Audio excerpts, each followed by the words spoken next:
Мылқаудың мұңы. Майтабаның жайлауындағы жалғыз үйдің мама ағашына еңгезерде еркек ат байлап жатты. Киіз үйдің жабдығынан қарап тұрған Айдидардың денесі дір ете түсті. Бұл өзінің жалғыздығынан қорыққаны ма, жоқ еркектің суыт жүрісінен сескенгені ме, не болмаса келе жатқан сұмдықтың хабаршысы ма, кім білген. Бой жеткен не істерін білмей төрге бір, есікке бір жүгіре берді. Сөйтіп тұрғанда жаңағы еркек есіктен басын сұқты да: «Кім бар-ау?» деді зор даусымен. Айдидар есіктің оң жағында тұрған. Үй ішінің ала көлеңкесінен сырттан кірген адам оны байқамағанда еді. Еркек еңкейіп табалдырықтан аттады. Үйде біреу бар ма деп жан-жағына қарады. Состиып тұрған әйел бейнесін байқап: «Есенсіздер ме?» деп амандасып басын изеді де рұқсат сұрамастан аяқ киімін шешіп бұрышқа торсылатып лақтыра бастады. Содан белін жазып тұрды да басындағы күн қағары мен күртешесін керегенің басына ілді. Бұрылып әлі сол орнынан қозғалмаған бейнеге бұрылды. Үйге кісі келгенде төрге шығыңыз демей ме екен деп тепсініп жауап күтпестен-ақ көрпешенің ортасына барып малдасын құрып жайғасты. Енді үй іші ала көлеңкеге көз үйрене бастады ғой дегенде манағы бейненің қыз бала екенін байқап: «Шырағым, неғып әлі тұрсың, қаққан қазықтай болып? Сусының бар ма?» деді жуан дауыспен. Өзі жан-жағын шолып шықты. Жыпынылау шопан үйіне бас сұққанын түсінді. Дұрыс екен, бай қойшының үйінен адам үзілмейді. Менің көп көзіне түспегенім дұрыс. Мына жер бірер жеті тұруыма жарар деп іштей ойлап есік түбінде әлі қазықша қақайған қызға таңырқап қарап: «Әй, сен қыздың құлағың тілің бар ма? Немесе мені неғып жүрген көк атты деп менсінбей тұрсың ба?» деді тағы. Шақырусыз келген еркектің аузы мен қас қабағының қимылынан бірдеңе сұрап тұрғанын сезген Айдидар екі қолын жайып көзі күлімдеп не сұрайсыз дегенді ишарамен білдірді. Еркек сонда барып қыздың мылқау екенін түсінді. Түңліктен түскен бесіндегі күннің сәулесімен қыздың жүзі албырап, көзінен үрей ұшқыны байқалды. Тоқпақтай бұрымы иығына асып, жамбасын соғады. Абай айтқандай, қақтаған ақ күмістей кең маңдайлы, қасы қарлығаштың қанатындай, шарасы кең жанардың тұңғиығында үрей, қалың кірпік астына еркекке күдікпен қарап тұрғандай. Ұшы ұзын шалау келген қыр мұрнының астында шиедей қызыл ерін үлбірейді. Ойбай-ау, осынша сұлулық берген шебер құдайдың саған тіл бермегенін айтамау деп таң қалды еркек. Сөйтіп күбірледі де қолымен мегзеп, маған сусын әкеліп бер деп белгі жасады. Қыз басын изеп, бұрыштағы асадалдан кесек қапты ашып ішінен тостаған алды. Оны орамалмен жылдам сүртіп жіберіп, босағадағы күбіден айран қойып еркекке ұсынды. Көзінде сол үрей әлі жуылмаған, сол көлденең көк аттыны жаны қалап тұрмағандай, көңіл түкпірінде бейтаныстан жаманшылық күтетіндей. Тостақты қонаққа ұсына салып лып етіп есікке бұрылды. Сәмбі талдай солқылдаған дененің әсем қимылы еркектің әлдебір сезімінің тиегін ағытып жібергендей сезілді. Айранды басына көтеріп іштегі жынын басқан еркек тездетіп орнынан тұрды да есік түбінде состиып тұрған қыздың жанына жетіп барып білегінен шап беріп ұстай алды. Қыз шошып кетіп өз тілінде бақ ете қалды. Қызды қатты шошытпайын деді ме, әлде маңайында басқа жанның бар жоғын анықтап алғысы келді ме? Босатқан тостақты қыздың қолына ұстата салып сыртқа беттеді. Зәресі ұшқан Айдидар тостақты құшақтаған күйі төрден бірақ шықты. Қонақтың сыртқа шығып кеткенін, ол сусын ішіп алып аттанғалы шықты деп түсініп, тостағанын орнына қойып, есіктен сыртқа көз салды. Еркек үйді айнала қарап жүр екен. Жапандағы жалғыз үйдің маңында мылқау қыздан басқа тірі жан жоғын білген еркектің басына сумаңдаған суық ой келді. Ұстарамен қырғызған басын төбесіне тура түскен күн күйдіріп барады. Көкке жақтырмай қарады дағы, қолымен басын бір сипады. Белдеуде тұрған ат осқырынды. Біреу-міреу келіп қалды ма деп еркек жан-жағына шошына қарады. Ешкім көрінбейді. Маңай мүлгіген тыныштық. Тіпті үй маңында жүрген итекеш итте көрінбейді. Бой жеткен есік алдына шығып өзіне қарап тұр екен. Жылқы соны көріп осқырынса керек. Еркек аяғын еріне басып алшаңдап үйге беттеді.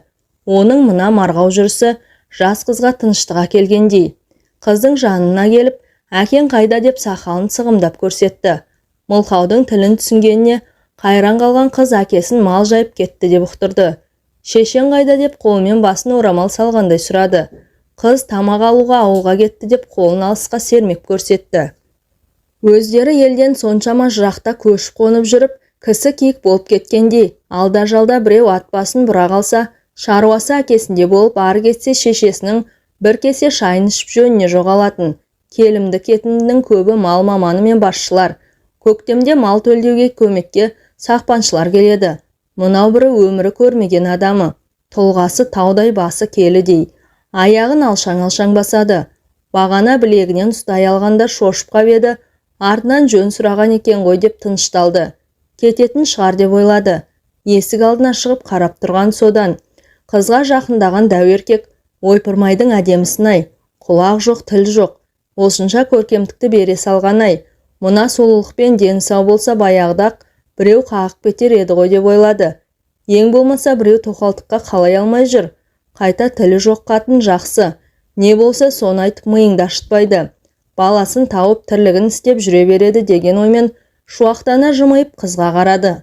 Айдидардың көзі, құлағы мен тілі, сол жайнап тұрған жанарымен бәрін көреді. Не айтқысы келгенін ұқтырады. Кісінің не ойлағанын сезеді. Көзі аман болсын. Еркектің өзіне қарап жылы жымиғанын көрді де, бұл да жымиды. Екі бетінің сүт шұқыры ойылып, үсті сәл тершіп тұрған әсем мұрнының жел безегі жыбырлап қосыла күліп тұрғандай. Қара қастың астынан қою қара кірпікпен көмкерілген мөлдіреген жанардың тұңғиығына еркек қалай сүңгіп кеткенін байқамай қалды. Сұқтанып бой жеткенге қарады. Қыз еркектің өткір жанарынан бойын шаян шағып алғандай, үрке сәл қабағын түйді де, бұрымын артына сілкіп қалды. Қабағын түйгені қандай керемет. Мынау мақау тілсіз-ақ телебезердегі боянып сыланған сайқалдарды жүз орап алады ғой деп ойлап тұрды тағы. Тағы айран ішем деп белгі берді. Қыз түсініп үйге бастады. Еркек соңынан ілесті. Көбінің түбінде айран құйып тұрған бой жеткенді сыртынан қапсыра құшақтады. Қыз шошып кетіп айран құйылған ыдысын түсіріп алды. Ағаш тостақ есік алдына ұшып түсті. Ішіндегі айран төгіліп қалды. Қыз төрге қарай секіріп кетті. Оның сәмбі талдай солқылдаған денесімен жыландай иретілген құндыз бұрымының қимылынан тұла бойы қозған еркек қызға қалай жетіп барғанын өзі де сезбей қалды. Құштарлық құйыны үйіріп әкетті.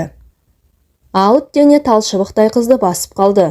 Мылқау байғұс өзіне ғана тән жабайы даусымен өкіріп, аяқ қолымен алыпты сабалап жатты. Айдидардың абыройы табалдырыққа төгілген анасының айранындай айра-жайра болды. Сөт пісірім уақыт есін жиған еркек алшаңдай басып есік алдына шықты. Күнәлі төбеде шақырайып тұр. Есіне бас киіммен күртешесі түсті де үйге қайта кіріп еді.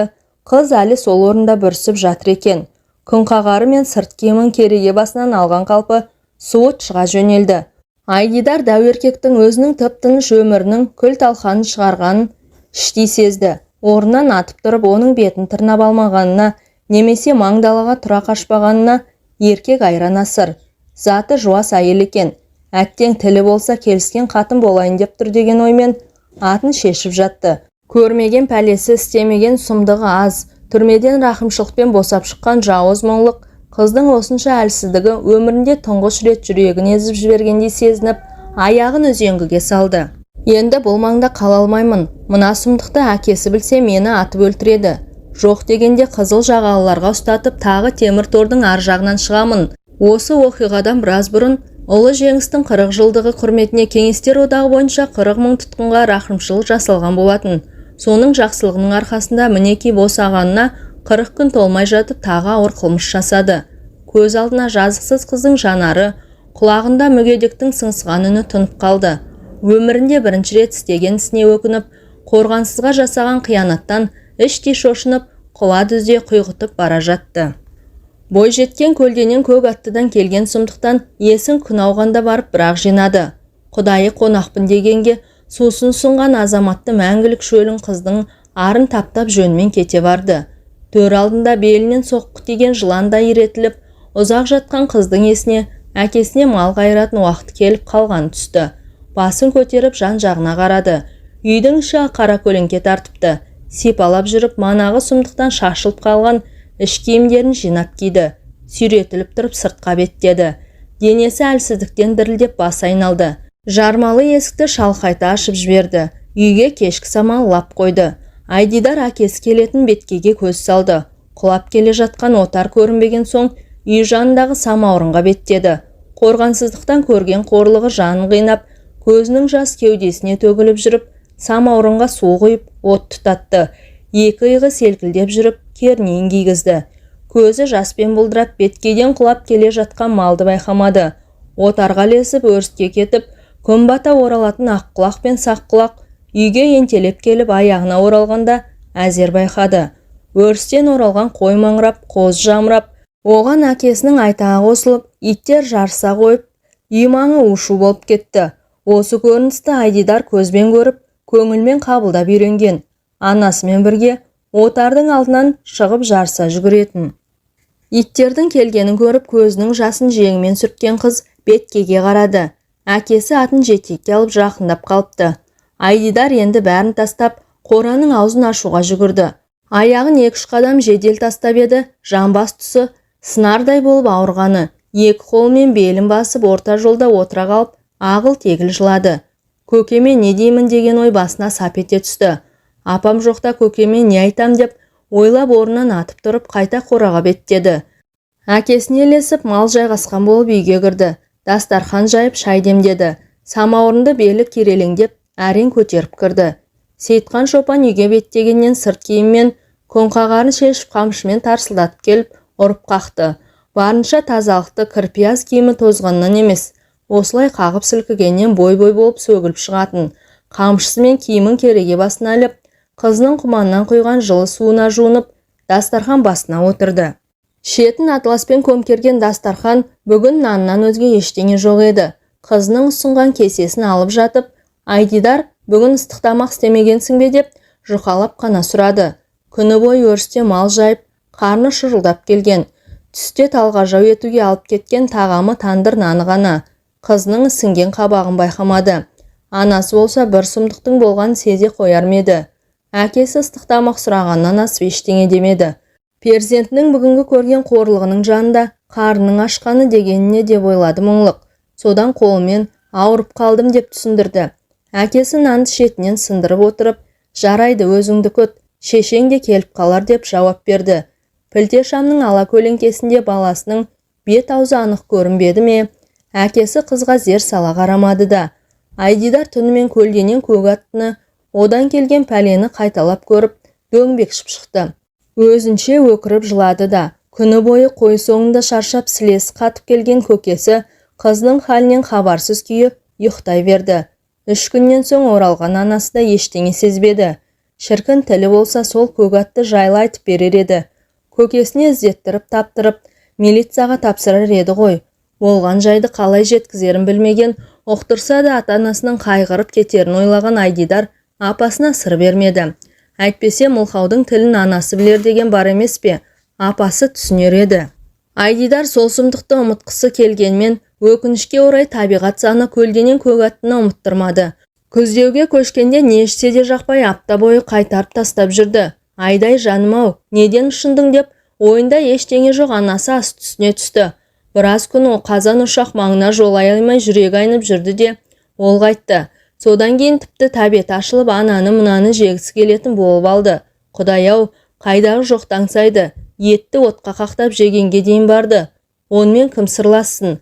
Анасына болса әлі бала көрінеді. Өзі тіпті сол көк аттыдан екі қабат болып қалған жоқпын ба деп ойлағанда емес. Ондай жағдайдың қалай болатынын да білмейді. Етеккірінің келер уақыты да болды дегенді ұқпайды да.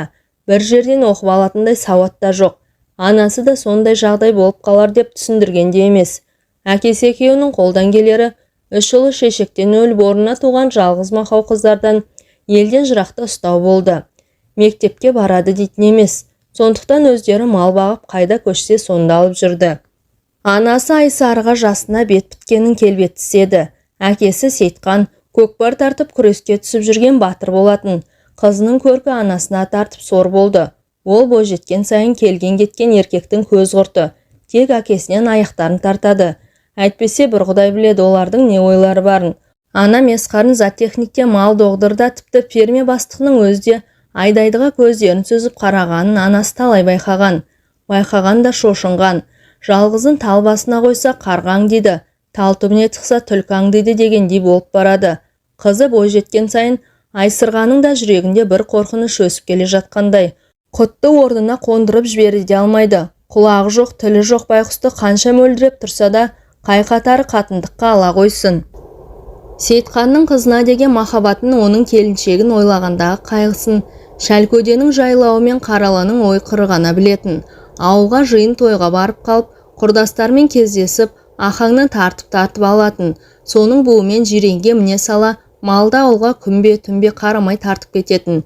Жолысты кең даланы басына көтеріп ән салады. Содан бір кезде өзінің ит тағдырлы сорлы әйелі, ғарып қызы есіне түсіп, қапалықтан атының жалын құшып, аңырап кеп жылайтын. Оның күллі өмірінің запыранын қара жер көтеріп арман мұңының үнін кең дала тыңдайтын. Астындағы жирен ат иесінің халін түсінгендей, үстінен ауып түспесін дегендей, бір қалыпты бүлкілмен жүріп, жайлауына да қыстауына жазбай алып баратын. Есік алдына келгенде осқырынып қалғанда, үйден айсырға атып шығатын. Күйеуін атынан аударып алып арқалап үйге кіргізетін.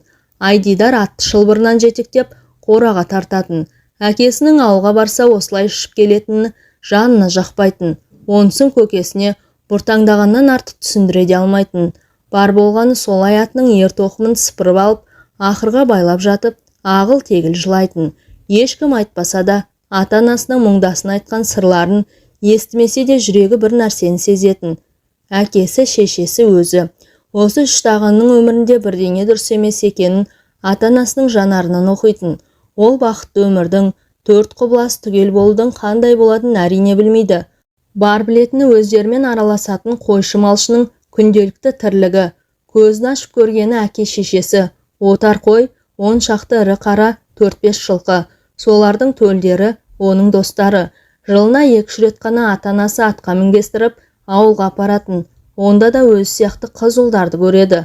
Олармен ойнайын десе, олар мұны түсінбейді. Өздері сөйлесіп, бірін-бірі қуалап ойнайды.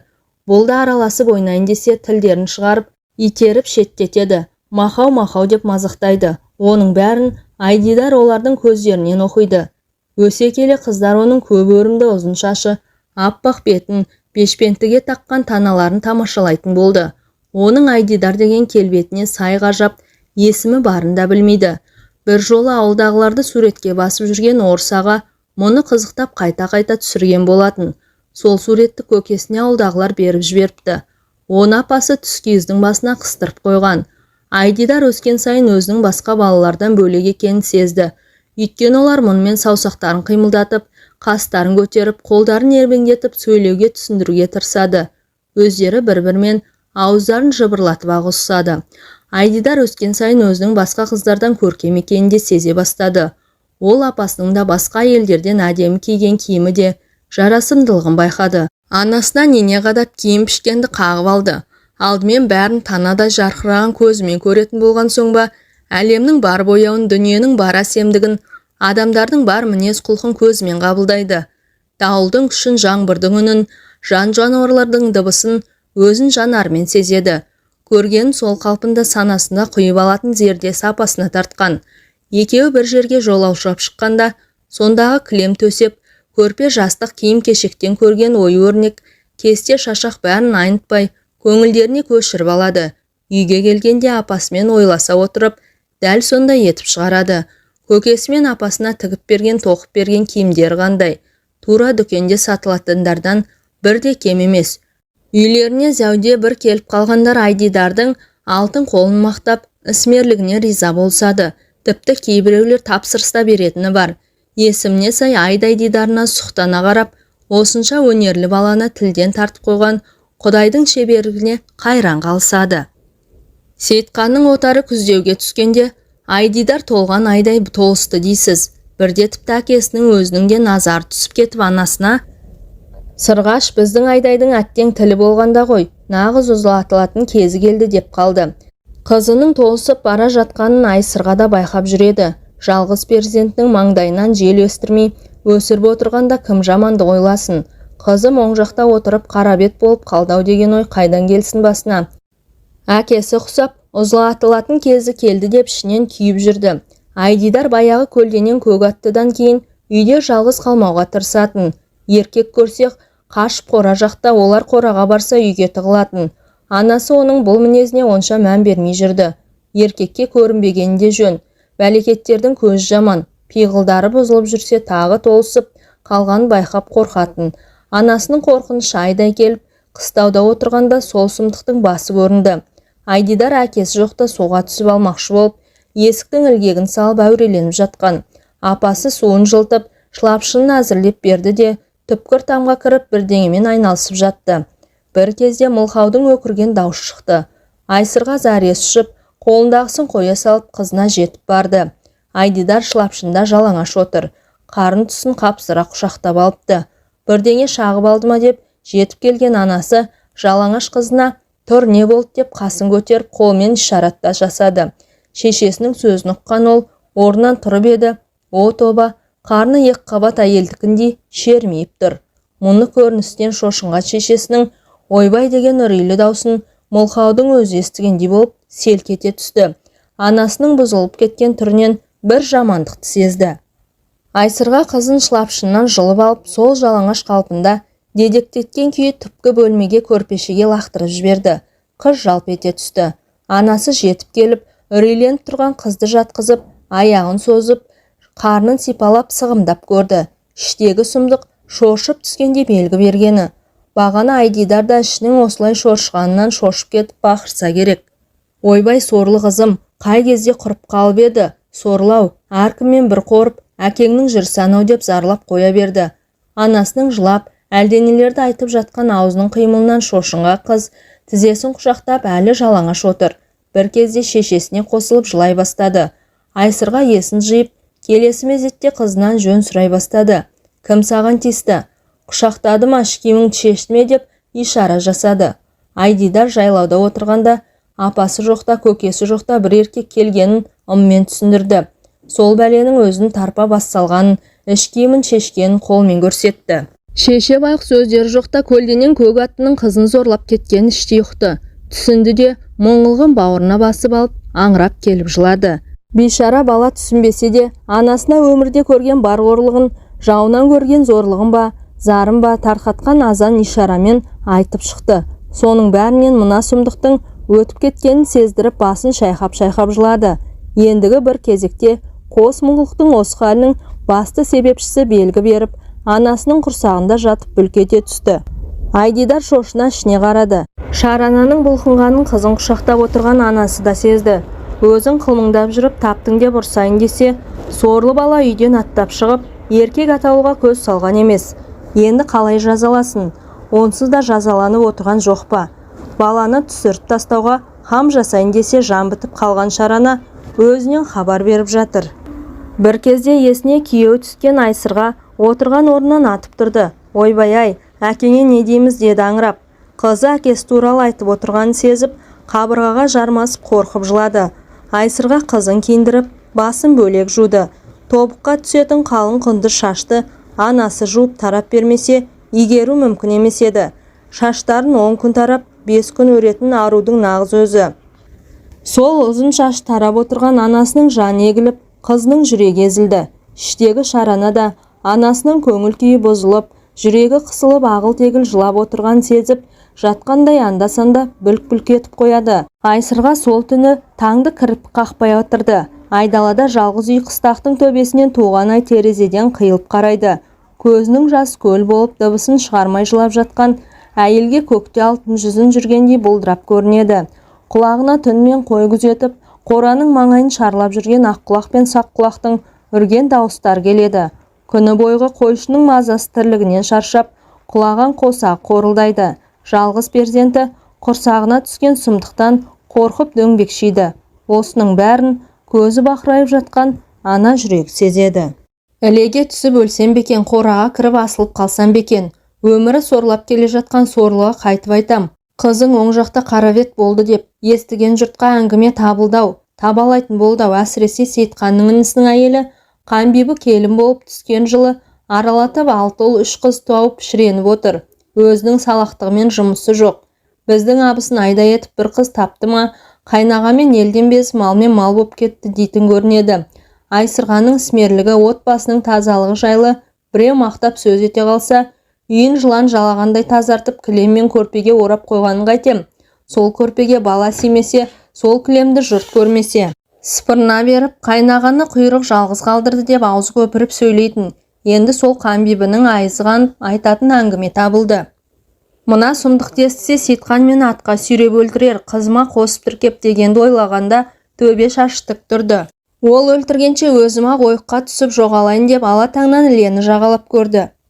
Қолына алып алған сүйеменмен көк мұзды ойып та көрді. Соған түсіп кетейін деп ойлап жан-жағына қарап тұрды. Ілені жағалай қонған малшы қыстауының арасы бір-бірінен алыс болатын. Бұлардың қыстауы Қосағаш деп аталады. Қарқылдаған қарға мен түнімен шақылдаған мәлін дыбысынан басқа үн естілмейді. Өзеннің жағасындағы жыңғыл мен тораңғы жапырақсыз сидиып тұр. Жазда екі мемлекеттің арасын бөліп толқып аққан өзеннің бет таң шапағатымен мұздан көкшіл тартып көрінеді. Маңай мүлгіген тыныштық. Айсырға жақындап барып өз түсуге әзірлеп қойған ойыққа қарады. Қорқынышты көрінді. Артына бұрылып үйінің тұсына көз салды. Бағана жағып кеткен ошағының түтіні созылып, көкке сұйылып ұшады. Сол түтінді өзім өшірем бе? Менің жоғалып кеткенімді естіген Айдидардың күні не болады? Тілі жоқ, құлағы жоқ, сорлап қалған анау,